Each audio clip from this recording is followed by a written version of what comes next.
ছোট ছোট বাচ্চাদের চাহনি আল্লাহ অসহ্য কর।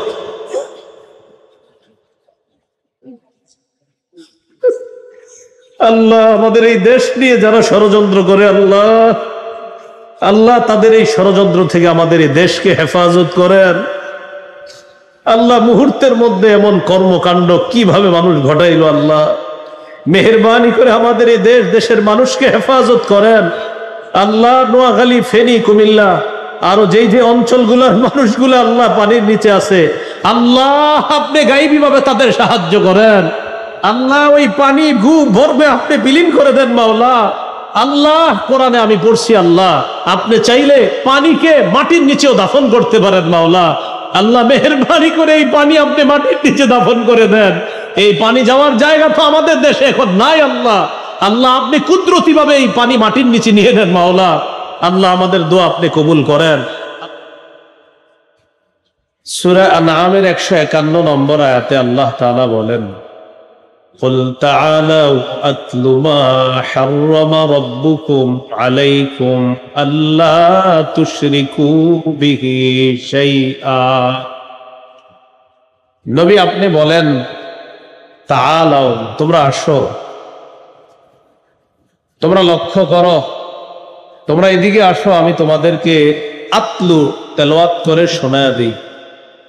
মা হাররামা রাব্বুকুম আলাইকুম, তোমাদের রব তোমাদের উপর যা হারাম করেছেন তা আমি তোমাদেরকে তেলাওয়াত করে শুনিয়ে দিই, তোমরা আসো এদিকে। কি হারাম করেছেন? আয়াতে 10টি বিষয় হারামের কথা আল্লাহ আলোচনা করেছেন। এর মধ্যে 1 নম্বর, আল্লাহ তুশরিকু বিহি শাইআ, তোমরা আল্লাহর সাথে শিরিক করবা না, অংশীদার সাব্যস্ত করবা না। শিরক শব্দের বাংলা অর্থ অংশ। আল্লাহর ইবাদতে, রাজত্ব, ক্ষমতা, বড়ত্বে, আল্লাহর গুণাবলী, আল্লাহর সিফাতে কাউকে অংশীদার বানানো শিরক। কাউকে অংশীদার বানানো যাবে না। শিরক প্রথমত 2 প্রকার, একটা বড় শিরিক আর একটা ছোট শিরিক। বড় শিরিক 3 প্রকার। 1 নম্বর আশ-শিরকু ফির রুবুবিয়্যাহ, আল্লাহ তাআলা রব, এই রবে কাউকে শরীক না করা। সূরা নাজিআতের 24 নম্বর আয়াতে আল্লাহ তাআলা বলেন, ফাকালা আনা রাব্বুকুমুল আ'লা। ফেরাউন তার জাতিকে বলেছে, আমি তোমাদের বড় খোদা, আমি তোমাদের বড় রব। নাউজুবিল্লাহ। আল্লাহই রব, আল্লাহই লালন পালনকারী। এই রবের ক্ষেত্রে কাউকে অংশীদার বানানো যাবে না। 2 নাম্বার আশ-শিরকু ফিল উলুহিয়্যাহ, আল্লাহর ইবাদত উপরে রাখেন। আল্লাহর ইবাদতে কাউকে শরীক করা যাবে না। রাজত্ব, বরত্ব, ক্ষমতায় কাউকে শরীক করা যাবে না। আল্লাহ তাআলা সূরা আরাফের 188 নম্বর আয়াতে বলেন, কুল লা আমলিকু লিনাফসি নাফআও ওয়ালা দাররান ইল্লা মা শাআল্লাহ। নবী আপনি বলেন, আমি আমার নিজের কোনো উপকার ক্ষতি করার ক্ষমতা রাখি না। আমার জীবনে ততটুকু উপকার ক্ষতি হবে যতটুকু আল্লাহ চান, এর বাহিরে আমি কিছুই করার ক্ষমতা রাখি না। নবীকে আল্লাহ শিখাই দিচ্ছে। সাথে সাথে নবী আপনি বলেন, ওয়ালাউ কুনতু আ'লামুল গায়বা লাস্তাকসারতু মিনাল খায়র, আমি নবী যদি গায়েব জানতাম তাহলে আমি প্রভূত কল্যাণের অধিকারী হতাম, প্রচুর কল্যাণ লাভ করতে পারতাম যদি আমি গায়েব জানতাম। নবী আপনি বলেন, ওয়ালাউ কুনতু আ'লামুল গায়বা, আমি যদি গায়েব জানতাম, লাস্তাকসারতু মিনাল খায়র, আমি প্রচুর কল্যাণের মালিক হইতাম। যেমন আপনাদের এই জায়গার কেউ যদি জানেন যে আগামীকাল অমুক স্থানে গেলে হালাল ভাবে 1 কোটি টাকা পাওয়া যাবে, তো এখানে সবাই রাজি হবে যাওয়ার জন্য। যদি কেউ চুপে চুপে জানে তো সে চুপে চুপেই যাবে। নবীজিকে আল্লাহ শিখাইয়া দিচ্ছেন, আপনি বলেন আমি যদি গায়েব জানতাম আমি প্রচুর কল্যাণের মালিক হইতাম। ওয়ামা মাসানিয়াস সূ, আর কোনো অকল্যাণ আমাকে স্পর্শ করতে পারতো না যদি আমি গায়েব জানতাম। কারণ আমি যদি গায়েব জানতাম, আমি জানতাম 5 মিনিট পরে কি ঘটবে, তো যদি কোনো বিপদ থাকতো আমি তো সেই বিপদে পা দিতাম না। তো এটাই আল্লাহ তাআলা নবীর মাধ্যমে বুঝায়, গায়েবের মালিক আমি। আপনি ততটুকু কিয়ামতের বিষয়ে বলতে পারবেন আমি আল্লাহ যতটুকু জানাই। আপনি জান্নাত বিষয়ে ততটুকু বলতে পারবেন যতটুকু আমি জানিয়ে দেই। আপনি জাহান্নাম বিষয়ে ততটুকুই বলতে পারবেন যতটুকু আমি জানাই। আপনি নিজের উপকার ক্ষতি ততটুকুই করতে পারবেন যতটুকু আমি আল্লাহ চাই। আমি যতটুকু চাবো ততটুকুই কোনো মানুষের উপকার হবে, ক্ষতি হবে। নিজের পক্ষ থেকে কিছু করার ক্ষমতা আপনারও নাই। হাবিব আপনি এটা বলেন, এটা শিরকু ফিল উলুহিয়্যা। আল্লাহ ইলাহ, তিনি ছাড়া কেউ নাই, এখানে শরীক করা যাবে না কাউকে। 3 নাম্বার শিরকু ফিল আসমাই ওয়াস সিফাত, আল্লাহর নামের মধ্যে গুণাবলীর মধ্যে কাউকে শরীক করা যাবে না। আল্লাহ তাআলা বলেন ওয়ালিল্লাহিল আসমাউল হুসনা ফাদউহু বিহা ওয়াদারুল্লাযীনা ইউলহিদুনা ফি আসমাই। নবী আপনি বলে দেন আল্লাহর সুন্দর সুন্দর অনেকগুলা নাম আছে, তোমরা ওই নামে আল্লাহকে ডাকো। ওয়াদারুল্লাযীনা ইউলহিদুনা ফি আসমাই, যারা আল্লাহর নামের বিকৃতি ঘটায় তাদেরকে তোমরা ছেড়ে দাও, তাদেরকে তোমরা পরিত্যাগ করো।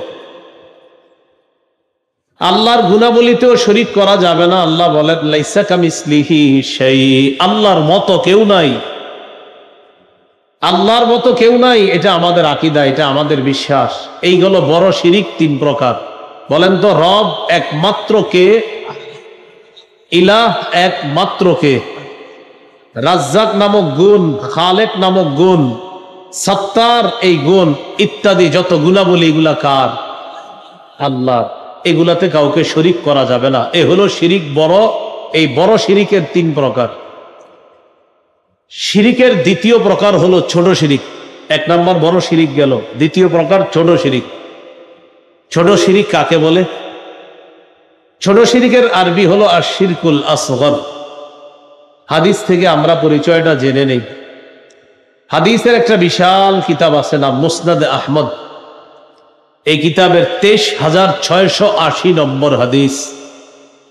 এই হাদিসের মধ্যে আছে قال رسول الله صلى الله عليه وسلم إن أخوف ما أخاف عليكم الشرك الأصغر। রাসূলুল্লাহ সাল্লাল্লাহু আলাইহি ওয়াসাল্লাম বলেন, আমি পৃথিবী থেকে বিদায় নেওয়ার পর তোমাদের ব্যাপারে সবচেয়ে আশঙ্কা করি তোমরা ছোট শিরিকে লিপ্ত হবা। আমি আবার বলছি, নবীজি সাল্লাল্লাহু আলাইহি সাল্লাম বলেন, আমি পৃথিবী থেকে বিদায় নেওয়ার পর তোমাদের ব্যাপারে আমার সবচেয়ে আশঙ্কা হয় তোমরা ছোট শিরিক করবা। সাহাবীরা প্রশ্ন করলেন, ওমা শিরকুল আসগরু ইয়া রাসূলুল্লাহ, হুজুর ছোট শিরিক কাকে বলে? ফাকালা রাসূলুল্লাহ সাল্লাল্লাহু আলাইহি ওয়াসাল্লাম আর-রিয়া। নবীজি বলেন ছোট শিরিক হলো লোক দেখানো ইবাদত করা। কি ইবাদত করা? লোক দেখানো ইবাদত করা, এটা ছোট শিরিক। রাসূল সাল্লাল্লাহু আলাইহি সাল্লাম বলেন এই শিরিকে তোমরা বেশিরভাগ লিপ্ত হবা বলে আমার আশঙ্কা। বাস্তবতাও তাই। যেমন এটা যদি উত্তর পাড়ার মাহফিল হয়, দক্ষিণ পাড়ার মানুষ মাহফিল করবে আর বলবে, যারা দাওয়াত দিবে, হুজুর উত্তর পাড়া গত বছর যে মাহফিল হয়েছে ওখান থেকে লোক বেশি হতে হবে, আর সেখানে যে বয়ান হয়েছে এর চেয়ে সুন্দর বয়ান আপনারটা হতে হবে। সেখানে বয়ানের পরে জিলাপি দিছে, আমরা দিব বিরিয়ানি। কথার কথা, এই যে কম্পিটিশন করলেন না, এটা শিরক, ছোট শিরক। হ্যাঁ, আপনি লোক দেখানোর উদ্দেশ্য হলো শিরক।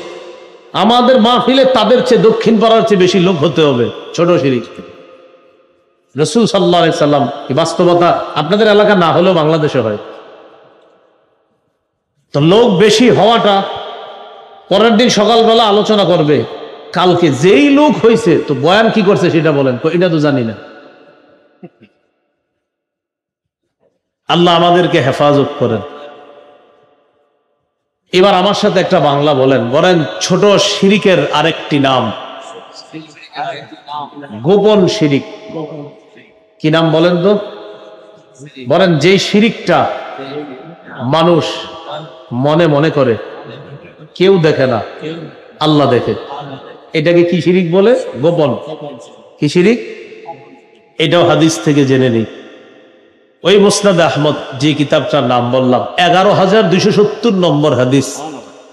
হাদিসের বর্ণনাকারী আবু সাঈদ রাদিয়াল্লাহু তাআলা তিনি বলেন, খরাজা আলাইনা রাসূলুল্লাহ সাল্লাল্লাহু আলাইহি ওয়াসাল্লাম ওয়া নাহনু নাতাযাকারুল মাসীহাদ দাজ্জাল। রাসূলুল্লাহ সাল্লাল্লাহু আলাইহি সাল্লাম আমাদের কাছে আসলেন, আমরা সাহাবায়ে কেরামরা মিলে দাজ্জালের ব্যাপারে আলোচনা করছিলাম। দেখবেন দাজ্জালের ওয়াজ এটা শুনলে একটা ভয় ভয় লাগে, যে ও কেমন, ও দুনিয়াতে আসবে, 40 দিন থাকবে, প্রথম দিন হবে 1 বছরের সমান, দ্বিতীয় দিন হবে 1 মাসের সমান, তৃতীয় দিনটা হবে 1 সপ্তাহের সমান, বাকি 37 দিন 24 ঘন্টার মতো হবে। তো বিষয়গুলাই হবে ভয়ঙ্কর। সাহাবায়ে কেরাম দাজ্জালের বিষয়ে আলোচনা করতেছে। রাসূলুল্লাহ সাল্লাল্লাহু আলাইহি সাল্লাম বললেন, আলা উনাব্বিউকুম বিমা হুয়া আখওয়াফু আলাইকুম মিনাল মাসীহিদ দাজ্জাল। আমি কি তোমাদেরকে দাজ্জালের চাইতে আরো ভয়ঙ্কর একটা ব্যাপারে বলবো না? তোমরা যে দাজ্জালের ব্যাপারে কথা বলতেছো, এর চাইতে আরো ভয়ঙ্কর একটা ব্যাপার আছে, সেটা বলবো না? কুলনা বালা ইয়া রাসূলুল্লাহ। সাহাবীরা বললেন, হুজুর এর চাইতে আমার ভয়ঙ্কর কোন বিষয়টা আমরা জানতে চাই। নবীজি বললেন, আশিরকুল খফিয়্যু, দাজ্জালের চাইতে ভয়ঙ্কর বিষয় হলো গোপন শিরিক করা। বলেন দাজ্জালের চেয়ে ভয়ঙ্কর বিষয় কি? তাহলে দাজ্জালের চেয়ে ভয়ঙ্কর বিষয় গোপন শিরিক করা। নবীজি এবার গোপন শিরিক কাকে বলে বলে দিচ্ছেন। ওয়া হুয়া আইয়াকুমার রাজুলু ফায়ুসাল্লি ফায়ুযায়্যিনু সালাতাহু লিমা ইয়ারা মিন নাজরি রাজুল। রাসূল, ভাই দীর্ঘ সময় দাঁড়ায় থাকা যাবে না। এই ভাই, হ্যালো, বসে যান। আপনাদের দিকে প্রথম তো আমার বয়ানে অনেক নিয়ম কানুন থাকে, হ্যাঁ, এই জন্য কিছু বলতে পারতেছি না, অনেক কিছুই দেখতেছি। হ্যাঁ, তো রাসূলুল্লাহ সাল্লাল্লাহু আলাইহি সাল্লাম বলেন, আমি তোমাদের ব্যাপারে দাজ্জালের চেয়ে বড় ভয় করি যে বিষয়টা, সেটা হলো গোপন শিরিক। গোপন শিরিক কি জিনিস? হুয়া আইয়াকুমার রাজুল ফায়ুসাল্লি ফায়ুযায়্যিনু সালাতাহু লিমা ইয়ারা মিন নাজরি রাজুল। নবীজি বলেন, গোপন শিরিক বলা হয় কোন মানুষ নামাজের মধ্যে দাঁড়ায়, দাঁড়ানোর পর নামাজ সুন্দর করে এই মানসিকতায় চিন্তা করে, পাশ থেকে কেউ আমাকে দেখতেছে, এই জন্য নামাজ সুন্দর করে। কেন? যে আমারে মনে হয় একজন দেখতেছে আমার নামাজটা, তাই নামাজ কি করে? সুন্দর করে। তা আমার নামাজ মনে হয় কেউ দেখতেছে, তাই নামাজটা সুন্দর করে। নবীজি বলেন এটা গোপন শিরিক।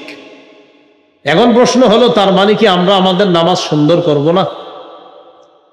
সাহাবী রাসূল সাল্লাল্লাহু আলাইহি সাল্লামকে প্রশ্ন করলেন, ইয়া রাসূলুল্লাহ, যদি আল্লাহকে খুশি করার জন্য নামাজ পড়তে গিয়ে নামাজ সুন্দর করি, তাহলেও কি মানুষ যদি প্রশংসা করে আমার নামাজের, এটাও কি শিরিক হবে?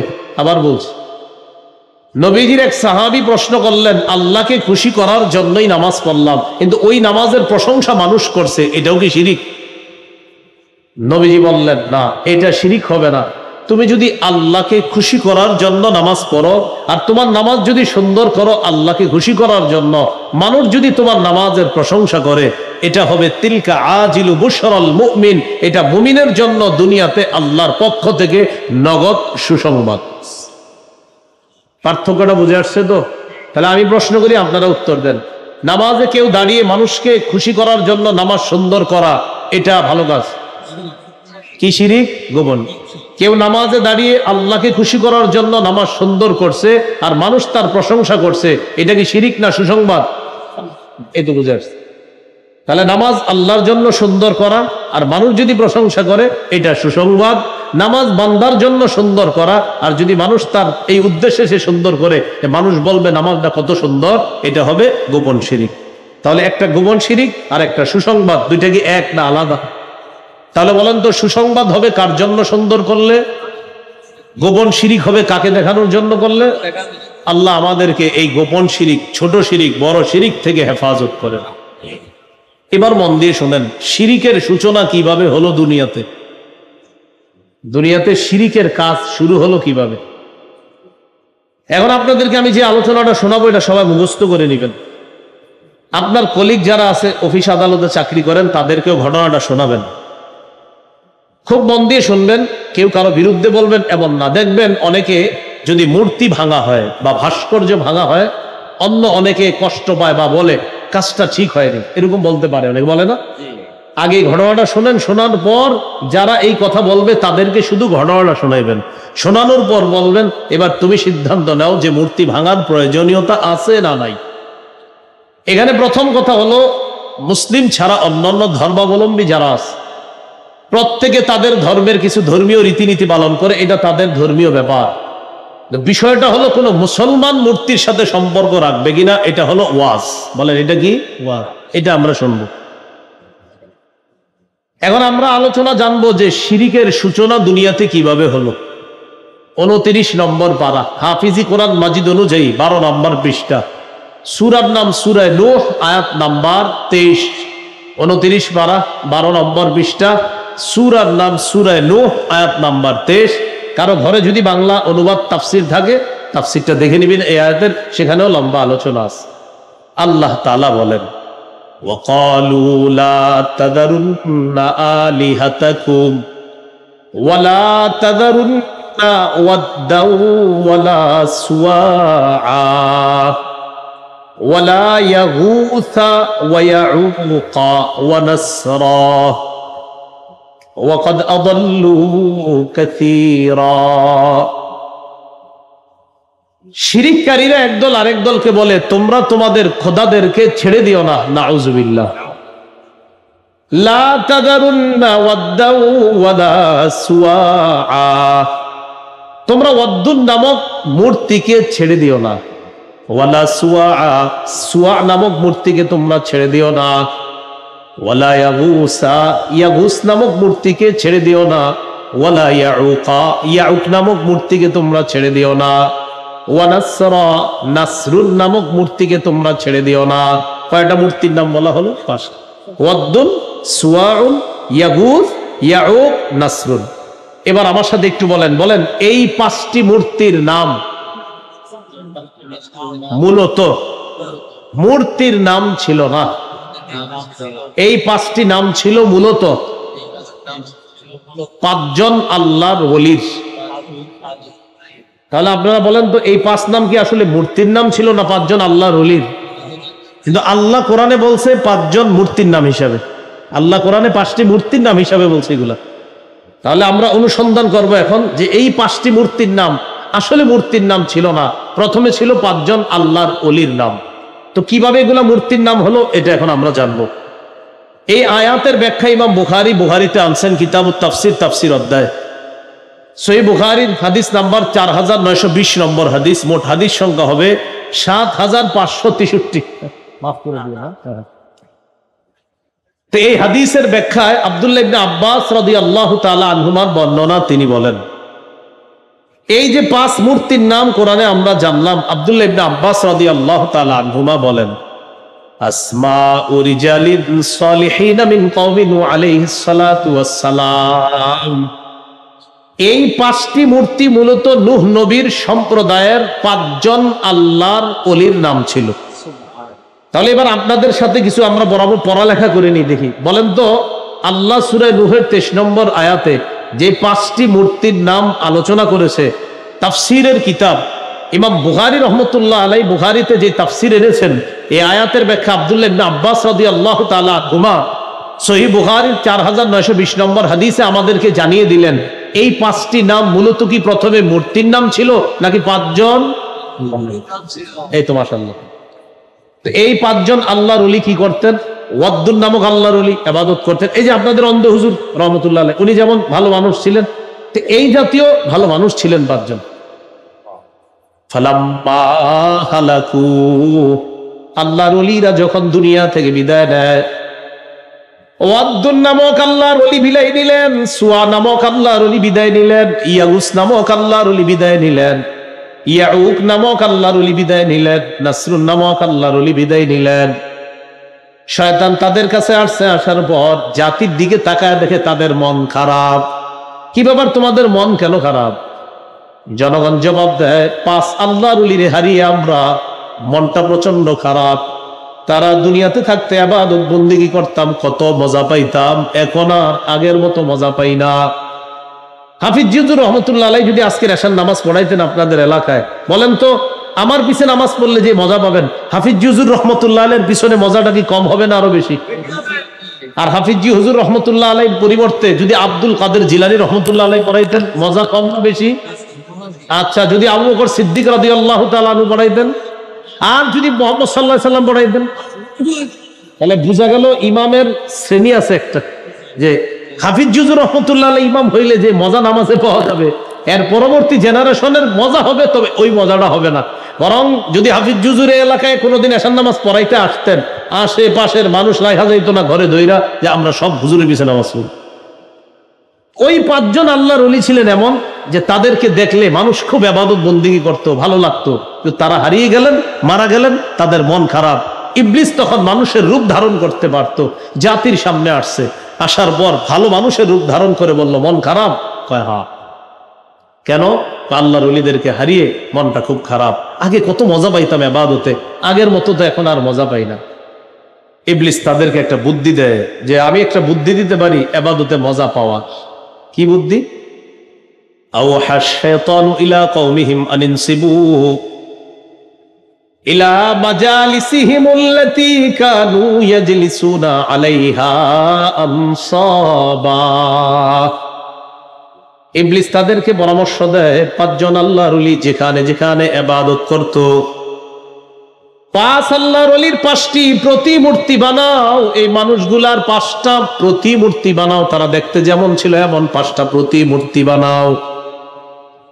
মাটি দিয়ে 5 জনের আকৃতি বানাও। বানানোর পর তারা যেখানে যেখানে বৈশা ইবাদত করত, 5 আল্লাহর ওলির 5টি প্রতিমূর্তি তাদের ইবাদতখানায় বসায় দাও।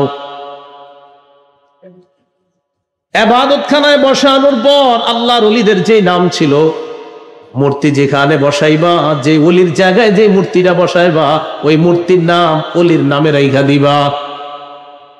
ফাফআলু, জনগণ 5টা মূর্তি বানায়। ওয়াদ্দুন নামক মূর্তিটা আল্লাহর ওলি, ওয়াদ্দুন নামক আল্লাহর ওলির জায়গায় বসায় দেয়, নাম রাইখা দেয় ওয়াদ্দুন। আরেকটা মূর্তি সুয়া নামক আল্লাহর ওলির জায়গায় বসায় দেয়, মূর্তির নাম রাইখা দেয় সুয়া।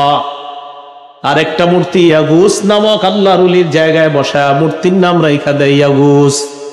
আরেকটা মূর্তির নাম হয় ইয়াউক, আরেকটার নাম হয় নাসরুন। এই 5 আল্লাহর ওলির নামে 5টি মূর্তি। আচ্ছা, যারা যাচ্ছেন বৃষ্টির কারণে তারা একটু মন দিয়ে শোনেন কথাটা। তাহলে 5 আল্লাহর ওলির নামে এবার 5 মূর্তি হয়ে গেল। এটা বুঝে আসছে সবার? তাহলে বলেন তো 5টি নাম কি মূর্তির ছিল না আল্লাহর ওলির? এখন ঘটনা হলো, তখনও পর্যন্ত মূর্তি পূজা শুরু হয় নাই, মূর্তি বানানো হয়েছে কিন্তু মূর্তি পূজা শুরু হয় নাই। হাত্তা ইদা হালাকা উলাইকা, এই জেনারেশন যখন বিদায় নিল, যারা মূর্তিগুলা বানাইছে, ফালাম তুবাদ, তারা কিন্তু ইবাদত করে না, তখনও মূর্তি পূজা শুরু হয় নাই। তারা যখন বিদায় নিল, তাফসীরের কিতাবে আসছে ইবলিস পরবর্তী জেনারেশনের কাছে আসছে, আসার পর বলল তোমরা ইবাদত করো কিভাবে? কই যে আল্লাহর ওলিদেরকে দেখে দেখে আমরা ইবাদত করি, ভালো লাগে। তোমরা কি জানো তোমাদের বাপ দাদারা তাদের সামনে সেজদা করতো, অতএব তোমরাও তাদের সামনে সেজদা করো। ওই জেনারেশনকে দিয়ে তখন ওই 5 মূর্তির সামনে সেজদা করানো শুরু হলো। এই হলো আপনার মূর্তিকে সেজদা করানোর ইতিহাস। এখন আপনারা বলেন তো, মূর্তি পূজার সূচনা কি কোনো খারাপ মানুষকে কেন্দ্র করে হলো, না 5 জন ভালো মানুষের মূর্তির মাধ্যমে? সেই ধারাবাহিকতায় এখনো আমাদের বাংলাদেশ সহ ভারত, পাকিস্তানে আল্লাহর ওলিদের নাম পুঁজি করে, আবেগ কেন্দ্র করে, তাদের কবর মাজারকে কেন্দ্র করে কিছু অসাধু মানুষ মুসলমানদেরকে শিরিক নামক পূজার মধ্যে লিপ্ত করে। তাদের কবরের মধ্যে লিপ্ত করা, যে সেজদা দেওয়ার জন্য। শাহজালাল রহমতুল্লাহ আলাই কত বড় আল্লাহর ওলি, কোনো সন্দেহ নাই। তার কবর জিয়ারত নিঃসন্দেহে ভালো কাজ, কিন্তু সেখানে জিয়ারত করতে গিয়ে ছোট্ট করে একটা সেজদা দিয়ে দেওয়া, এটা শিরিক। আল্লাহ আমাদেরকে শিরিক থেকে হেফাজত করেন। চলবে আমাদের না? আচ্ছা আচ্ছা। শিরিকের ব্যাপারে কয়েকটা কথা এবার আমরা মনে রাখি। সূরা লোকমানের 13 নম্বর আয়াত। লোকমান হাকিম তার সন্তানকে উপদেশ দিতেছে। وَإِذْ قَالَ لُقْمَانُ لِابْنِهِ وَهُوَ يَعِظُهُ يَا بُنَيَّ لَا تُشْرِكْ بِاللَّهِ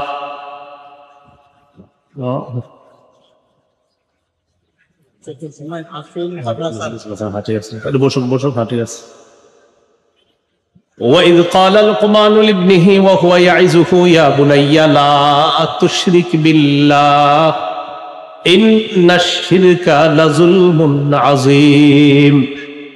লোকমান হাকিম তার সন্তানকে উপদেশ দিতেছে, ওয়াজ করতে গিয়ে বলেন, প্রিয় সন্তান, তুমি আল্লাহর সাথে শিরিক করো না, শিরিক মহা জুলুম। মুসনাদে আহমদ হাদিসের একটা কিতাব, এই কিতাবের 22,075 নম্বর হাদিসের মধ্যে আছে, আন মুআয ইবনে জাবাল রাদিয়াল্লাহু তাআলা আনহু قال मदद दे दिया।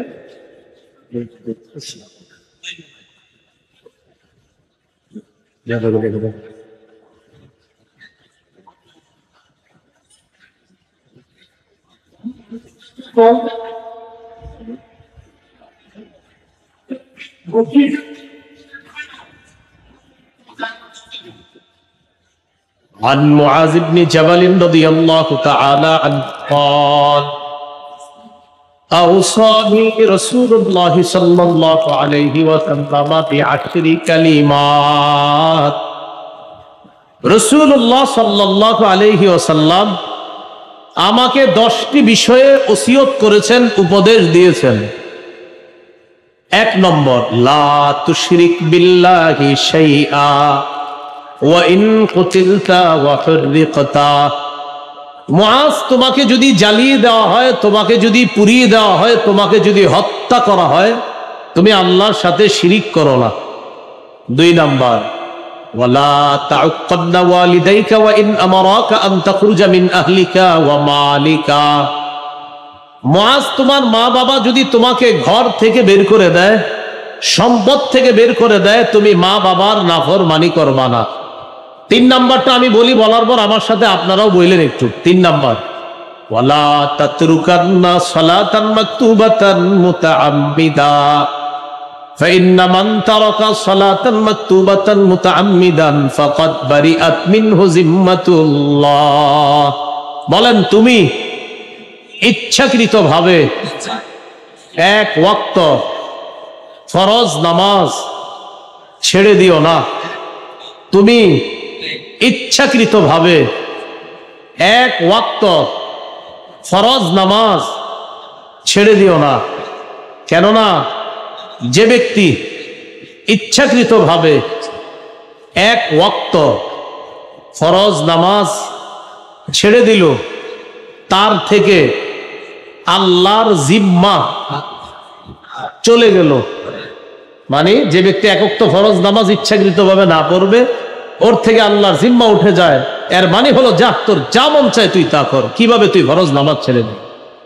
এই গেল 3 নাম্বার। 4 নাম্বার, ওয়ালা তাশরাবান্না খামরা ফাইন্নাহু রাসু কুল্লি ফাহিশা। তুমি মদ পান করবা না, মদ সমস্ত অশ্লীলতার মূল। মদ দ্বারা উদ্দেশ্য যত মাদক দ্রব্য আছে, ইয়াবা, বাবা, গাঁজা, হেরোইন, ফেন্সিডিল, আফিম, কানাডা ড্রাই, মাস্তুদ, শ্যাম্পেন, ডাইল সহ যা আছে, সব মাদক দ্রব্য নিষিদ্ধ। লা তাশরাবান্না খামরা ফাইন্নাহু রাসু কুল্লি ফাহিশা। তুমি মদ পান করবা না, মদ সমস্ত অশ্লীলতার মূল। 5 নাম্বার, ওয়া ইয়াকা ওয়াল্লাহ। মুআজ, তুমি নাফরমানি করবা না, নাফরমানির কারণে আল্লাহর গজব আসে। নাফরমানি করবা না, নাফরমানির কারণে আল্লাহর গজব আসে। 6 নাম্বার, ওয়া ইয়াকা ওয়াল ফিরার মিনাজ জাহফি ওয়া ইন হালাকাত নাস। মুআজ তুমি জিহাদের ময়দান থেকে পলায়ন করবা না, সমস্ত মানুষ যদিও শহীদ হয়ে যায়। জিহাদের নিয়ত আছে সবার? আচ্ছা, আপনারা ছাতা নিয়ে আছেন যারা, হাত উঠানো লাগবে না, সমস্যা নেই। আমরা যারা হাত এমনি আছে, জিহাদের নিয়ত আছে না? আল্লাহ তৌফিক দান করেন। জিহাদের নিয়ত থাকতেই হবে, জিহাদের নিয়ত না থাকলে মুনাফিকি মৃত্যু হবে। قال رسول الله صلى الله عليه وسلم من مات ولم يغزو في سبيل الله او لم يحدث بنفسه مات على شعبة من النفاق। কোন ব্যক্তি যদি জিহাদ না করে মারা যায় অথবা জিহাদের ইচ্ছা না থেকে মারা যায়, কোন ব্যক্তি যদি জিহাদ না করে মারা যায়, তো জিহাদ তো আমরা অনেকেই করি না, কারণ আমাদের দেশে জিহাদের প্রেক্ষাপট হবে তখন যখন দেশের বিজ্ঞ মুফতি সাহেবরা ফতোয়া দিবে তখন। এটা আবার নিজেরা কিন্তু করতে যায় না, বাংলাদেশের বড় বড় মুফতি সাহেবরা বলতে হবে তখন। তো এটা তো আমরা পারলাম না। কিন্তু দ্বিতীয়টা কি বলছে নবী? অথবা কেউ যদি জিহাদের নিয়ত না রাখে, তো নিয়ত আছে তো সবার, কারো যদি জিহাদের নিয়ত না থাকে মাতা আলা শুবাতিন মিনান নিফাক, সে মুনাফিকি মৃত্যুবরণ করবে। নাউজুবিল্লাহ। ক্বালা রাসূলুল্লাহ সাল্লাল্লাহু আলাইহি ওয়াসাল্লাম আলাইকুম বিল জিহাদ ফাইন্নাহু বাবুম মিন আবওয়াবিল জান্নাহ ইউযহিবুল্লাহু বিহিল হাম্মা ওয়াল গাম্মা। সহিহ মুসলিমের বর্ণনা, রাসূলুল্লাহ সাল্লাল্লাহু আলাইহি সাল্লাম বলেন, তোমরা জিহাদকে আবশ্যক করে নাও, তোমরা জিহাদকে অবধারিত করে নাও। জিহাদ জান্নাতের একটা দরজা, জিহাদ জান্নাতের একটা দরজা। নবী বলেন জিহাদের মাধ্যমে আল্লাহ পেরেশানি, দুঃখ, দুর্দশা দূর করে দেয়। এটা কিভাবে? এটা আর কিভাবে? যে জিহাদ করবে তার পেরেশানি দূর করে আল্লাহ তাকে জান্নাত দিবেন। আমার দিকে তাকান, এই যে দেখেন কয়বার হলো? একবার। আবার দেখেন কয়বার হলো? এই 2 ঢোক পরিমাণ ওটের দুধ পান করবেন আপনি। এই একবার ওটের দুধ একবার মুখে দিলেন, আবার মুখে দিলেন, কয়বার হলো? قال رسول الله صلى الله عليه وسلم من قاتل في سبيل الله فوق ناقة وجبت له الجنة। কোন ব্যক্তি যদি 2 বার ওটের দুধ দহন করতে যতটুকু সময় লাগে, একবার 2 বার, এই 2 বার পান করতে যতটুকু সময় লাগে, এতটুকু পরিমাণ কেউ যদি আল্লাহর রাস্তায় আল্লাহকে খুশি করার জন্য জিহাদ করে, তার জন্য জান্নাত ওয়াজিব হয়ে যায়। জান্নাত কি হয়ে যায়? এই জন্য দেখাইলাম আর কি 2 বার। এইভাবে 2 বার পরিমাণ কেউ ওটের দুধ পান করার পরিমাণ সময় কেউ জিহাদ করলে তার জন্য জান্নাত ওয়াজিব হয়ে যায়। তো 10 উপদেশের মধ্যে এই গেল 6 নাম্বার। মুআজ, জিহাদের ময়দান থেকে পলায়ন করবা না। সবাই যদি মারাও যায় তুমি পলায়ন করবা না। 7 নাম্বার, ওয়াইদা আসাবান নাস মাউতুন ওয়া আনতা ফীহিম ফাসবুত। কোন এলাকার মধ্যে যদি মহামারী দেখা দেয়, ওই এলাকা থেকে তুমি পলায়ন করবা না। বুখারীর বর্ণনা, মহামারী কবলিত এলাকা থেকে কেউ বাহিরে যাবা না, বাহিরের কেউ মহামারী কবলিত এলাকায় ঢুকবা না। করোনা হলো, লকডাউন দিল, বাংলাদেশ থেকে প্লেন বাহিরে যাওয়া নিষেধ হলো, বাহিরের বিমান বাংলাদেশে ঢুকা নিষেধ হলো। আমাদের দেশেও যে এলাকায় বেশি করোনা, ওই এলাকার মানুষ বাহিরে যাওয়া নিষেধ হলো। আপনারা হয়তো এলাকায় এলাকায় নিয়মগুলো পালন করছেন, বাহিরের কেউ ভিতরে আসা নিষেধ। বিজ্ঞান ক্রেডিট নিতে চাইলো, তারা বলল দেখছো আমরা কি সুন্দর নিয়ম করছি। আসলে আমাদের নবীজির হাদিসের কথা চুরি করে চালায়া দিতে আর বলতেছে বিজ্ঞান। এটা বিজ্ঞানের আবিষ্কার না, এটা পৃথিবীর শ্রেষ্ঠ বিজ্ঞানী মুহাম্মদ সাল্লাল্লাহু আলাইহি সাল্লামের কথা। নবীজি বলে দিয়েছে মহামারী কবলিত এলাকা থেকে কেউ বাহিরে যাবা না, বাহিরের কেউ ঢুকবা না। এরা মনে করছে হুজুররা কি আর এটা খুঁজে পাইবো, আমরা তো পাই। আল্লাহ আমাদেরকে সকলকে আমাদের হাবিব সাল্লাল্লাহু আলাইহি সাল্লাম সব জায়গায় আল্লাহ রসুলের কথা সামনে রাখবেন, দেখবেন সব স্পষ্ট হয়ে যাবে। এগুলো 7 নাম্বার। 8 নাম্বার, ওয়ানফিক আলা ইয়ালিকা মিন তাওলিকা। মুআজ, তুমি সাধ্য অনুযায়ী তোমার পরিবারের জন্য খরচ করবা। আপনার 20,000 টাকা কামাই মাসে, 19,000 টাকায় মাস শেষ করবেন। সন্তান আদি যারা আছে 1,000 টাকা অন্তত সেভ করার চেষ্টা করবেন। যেই পরিমাণ সামর্থ্য আছে ওই পরিমাণ টাকা খরচ করবেন। যুবক যারা আছেন, আপনার আব্বারে বাধ্য করেন না যে আব্বা 35,000 টাকার মোবাইলটা দেন আমারে। আপনার বাবার তো ইনকামই আছে 20,000 টাকা। এই বাবারে যখন বলবেন 35,000 টাকার সেট দিতে, ওই বেচারা তখন সুদে অ্যাকাউন্টে গিয়ে সুদি ব্যাংক থেকে সুদে টাকা উঠায়। সন্তান যারা আছেন, বাপটারে এরকম বাধ্য করবেন না। আপনি জানেন যে আপনার আব্বার পাওয়ার হলো 20,000 টাকা মাত্র, তার ক্ষমতা 20,000 টাকা, আপনাকে 35,000 টাকার মোবাইলটা দিবে কোত্থেকে বলেন? এই জন্য সন্তান বাবাকে সাপোর্ট করতে হবে, বাবাও সন্তানকে সাপোর্ট করতে হবে, বলেন ইনশাআল্লাহ। এইগুলো 8 নাম্বার, পরিবারের জন্য সাধ্য অনুযায়ী খরচ করবা। 9 নাম্বার, ওয়ালা তারফা আনহুম আসাকা আদাবা, তুমি পরিবারের উপর থেকে শাসনের লাঠি উঠাইবা না। পরিবারের উপর থেকে শাসনের লাঠি উঠাইবা না। পরিবারের উপর সবসময় শাসনের লাঠি রাখবা। শাসনের লাঠি কাকে বলে? ফজর পড়লেন কিনা, জোহর আসর মাগরিব এশা পড়লেন কিনা, আপনার আব্বা আম্মা আপনার খবরদারি করতে হবে। আপনারা আপনার সন্তানের এই খোঁজ খবর রাখতে হবে। অনেক সময় দেখা যায় বাবা মসজিদে আসে, ইমাম সাহেব জিজ্ঞাসা করে আপনার ছেলেটা আসলো না, কই বললেন না রোজে কই থাকে না। বাবা বলতে হবে আমার সন্তান কই থাকে, এটা বাবার খবরে না থাকলে কার খবরে থাকবে?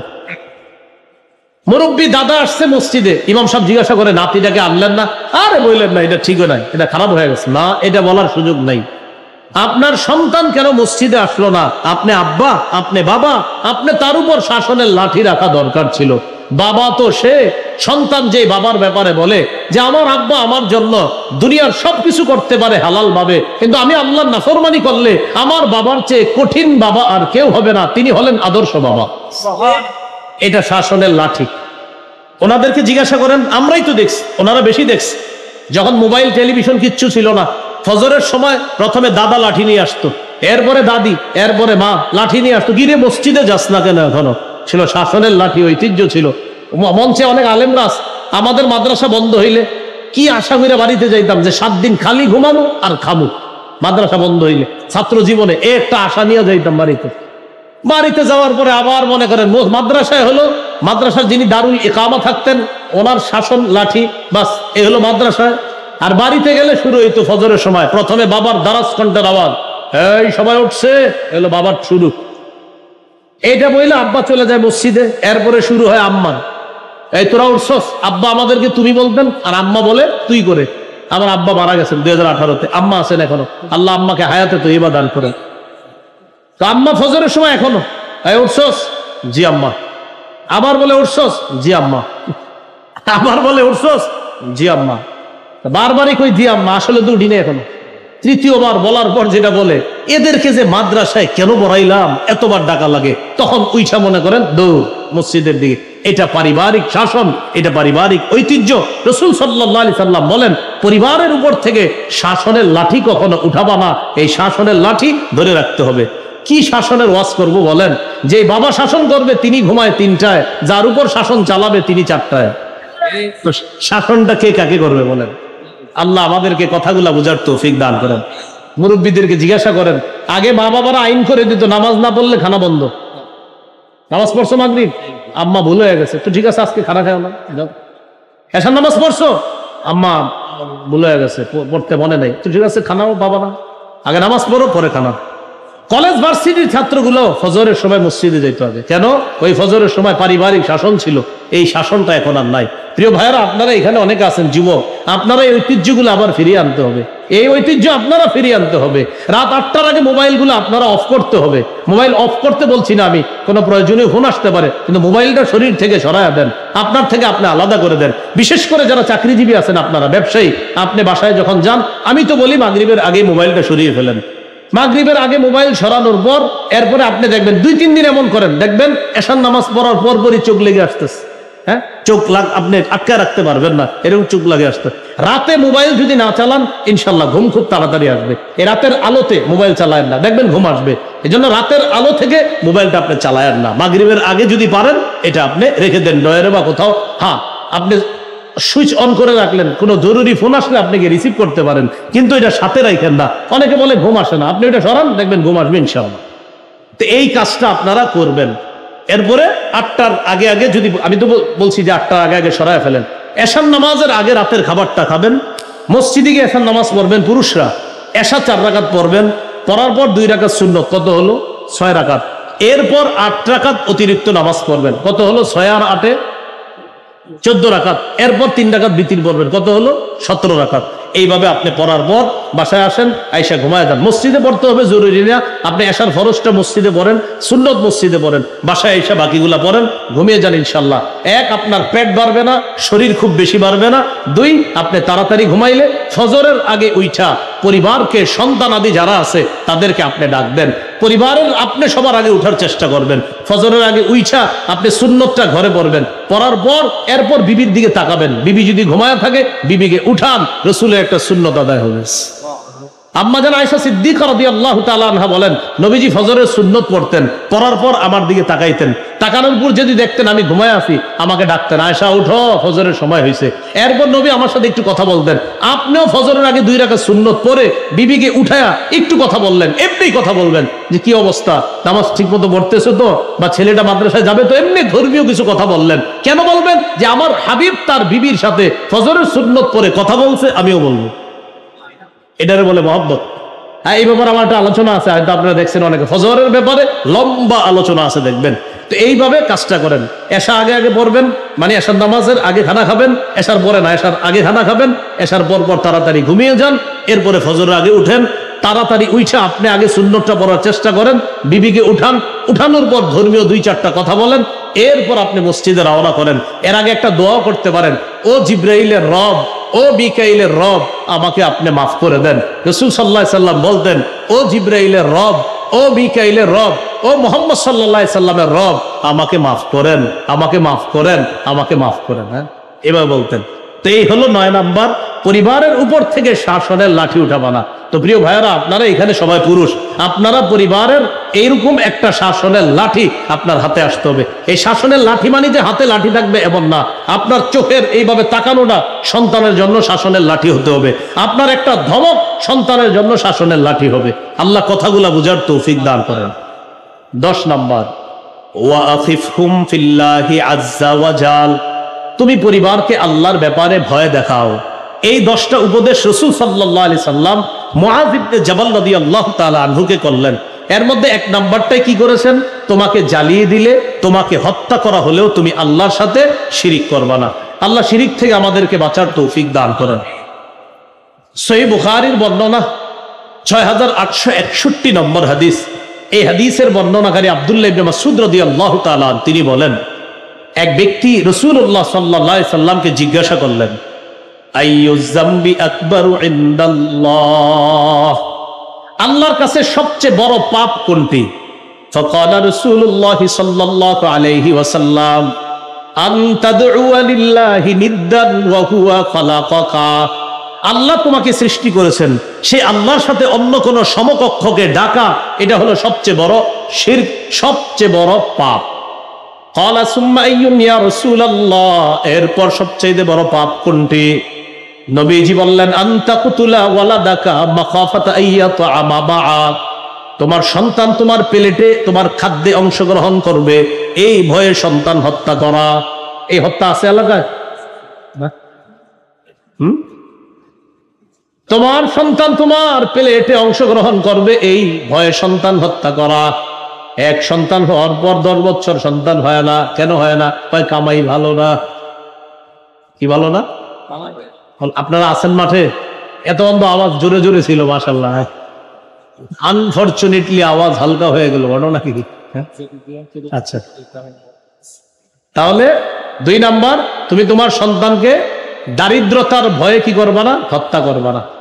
দারিদ্রতার ভয় কি জিনিস? সূরা বনী ইসরাঈলের 32 নম্বর আয়াতে আল্লাহ বলেন, ওয়ালা তাকতুলু আওলাদাকুম খাশিয়াতা ইমলাক, সন্তানদেরকে দারিদ্রতার ভয়ে হত্যা করবা না। আল্লাহ বলেন, তোমার সন্তান যেটা আসবে এটাকেও আমি রিজিক দেই, তোমাকেও আমি রিজিক দেই। তাহলে শিরিক সবচেয়ে বড় পাপ, শিরিক থেকে আমরা বাঁচবো। ইবাদতে শিরিক করব না, আল্লাহর গুণাবলীতে শিরিক করব না। আল্লাহই রাজ্জাক, আল্লাহই খালেক, আল্লাহই মালিক, এটাই আমাদের বিশ্বাস থাকবে। এরকম না বলা, কোনো কবরের সামনে গিয়ে এটা না বলা, আল্লাহ এই কবরওয়ালাকে আপনি জান্নাতবাসী করেন, মাশাআল্লাহ, ভালো কথা। আল্লাহ এই কবরের যিনি আছে তার মর্যাদা আরো বাড়ায় দেন, মাশাআল্লাহ, ভালো কথা। এই সব কিছু আল্লাহরে বলার পর পরে কি করে দেন? বাবা, আপনার জন্য আমি সব আল্লাহরে বলছি, এখন আমার একটা সন্তান দেন আপনি। এতক্ষণ কারে বলছে? মানে বাবার উন্নতি কার কাছে চাইছে? এবার নিজের উন্নতি বাবার কাছে। চিন্তা করছেন কেমন বিষয়টা? এতক্ষণ বলতেছে আল্লাহ বাবার এটা করেন, ওটা করেন, আপনি জান্নাত দান করেন, এই করেন। এরপরে বলতেছে বাবা আমার একটা সন্তান লাগবে। সব বললো কারে তখন? মানে কবরওয়ালার জন্য কাকে বলছে? এবার হে নিজের জন্য বলতেছে কবরওয়ালাকে। এটা শিরিক। আল্লাহ আমাদেরকে হেফাজত করেন, আল্লাহ আপনাদেরকে জাযায়ে খায়ের দান করেন। আমিন ওয়া আখিরু দাওয়ানা আলহামদুলিল্লাহি রাব্বিল আলামিন। আজকের এই আলোচনাটা আপনারা যাদের কাছে মিম্বরের আমানত আছে, আমার সংকলন দ্বিতীয় খণ্ডে বিস্তারিত আলোচনাটা দেখে নেবেন। হ্যাঁ, দ্বিতীয় খণ্ডে মিম্বরের আমানত দ্বিতীয় খণ্ডে আলোচনাটা আছে।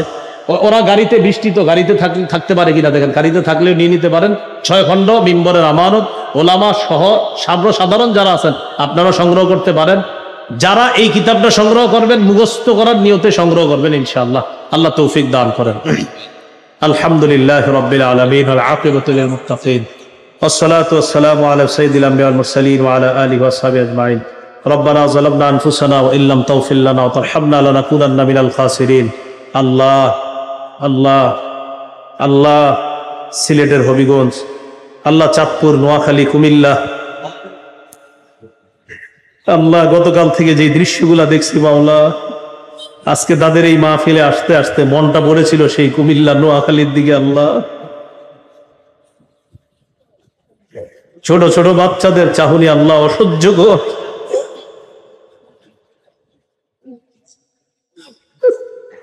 আল্লাহ আমাদের এই দেশ নিয়ে যারা ষড়যন্ত্র করে আল্লাহ, আল্লাহ তাদের এই ষড়যন্ত্র থেকে আমাদের এই দেশকে হেফাজত করেন। আল্লাহ মুহূর্তের মধ্যে এমন কর্মকাণ্ড কিভাবে মানুষ ঘটাইল, আল্লাহ মেহেরবানি করে আমাদের এই দেশের মানুষকে হেফাজত করেন। আল্লাহ নোয়াখালী, ফেনী, কুমিল্লা আরো যে অঞ্চলগুলোর মানুষগুলো আল্লাহ পানির নিচে আছে, আল্লাহ আপনি গায়েবী ভাবে তাদের সাহায্য করেন। আল্লাহ ওই পানি ভরবে আপনি বিলীন করে দেন মাওলা। আল্লাহ কোরআনে আমি পড়ছি, আল্লাহ আপনি চাইলে পানিকে মাটির নিচেও দাফন করতে পারেন মাওলা। আল্লাহ মেহেরবানি করে এই পানি আপনি মাটির নিচে দাফন করে দেন। এই পানি যাওয়ার জায়গা তো আমাদের দেশে এখন নাই আল্লাহ। আল্লাহ আপনি কুদরতি ভাবে এই পানি মাটির নিচে নিয়ে নেন মাওলা। আল্লাহ আমাদের দোয়া আপনি কবুল করেন। আল্লাহ কতগুলা মানুষ এই বৃষ্টি নিচে আপনার কাছে দোয়া করতেছি মাওলা। আল্লাহ আমাদের ওই বিপদগ্রস্ত ভাই বোনদেরকে হেফাজত করেন, আল্লাহ তাদেরকে হেফাজত করেন, আল্লাহ তাদেরকে হেফাজত করেন, আল্লাহ তাদেরকে হেফাজত করেন। আল্লাহ নোয়াখালী, ফেনীর সম্মানিত আলেম দ্বীন মাওলানা ফরিদ উদ্দিন আল মুবারক, আল্লাহ তিনি তার মাদ্রাসায় 100 জন ছাত্র নিয়ে কি কঠিন মুহূর্তে পেরেশানির মধ্যে তিনি ছিলেন। আল্লাহ মাদ্রাসা পানির নিচে চলে গেছে, মসজিদের 2 তলা পানির নিচে চলে গেছে মাওলা।